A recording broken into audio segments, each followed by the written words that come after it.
Mula Bira, Iloilo, ipabukal ng ngalan mo. Sa tanang nga panahon, ikaw ang palanggaon. Ako si Romel Billones Flohen, isa ka full-time artistic director and choreographer sa mga previous tribe sa Dinagyang. Presently, sa Tribu Panayanon nga pinakadugay ko nga gin choreograph.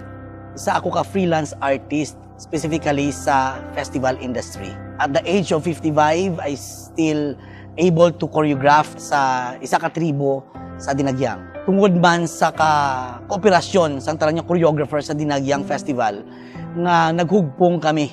So isa ako sa nag-initiate ay nag-motivate sa ila tanan to come up with this association nga ginatawag naton subong Ilonggo Artist Festival Association Incorporated. Even though nga may mga limitation kita, may mga protocol kita nga ginaatubang, but ang drive ginahatag nga strength ni Senior Santo Niño nga mapadayon ang selebrasyon niya kahit may pandemic pa, mapadayon ang iya nga existence, mapadayon ang faith, padayon sa iya nga healing sa bilog ko nga kabuhi nga choreograph. Ang pinaka-importante gid ang debosyon kay Senior Santo Niño.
Dala ang amon handom nga ibaylo sa inyong pulong nga kita maguswak dali na di kagihatag. Dala ang amon handom nga ibaylo sa inyong pulong nga kita maguswak dali na di kagihatag.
Viva! Viva!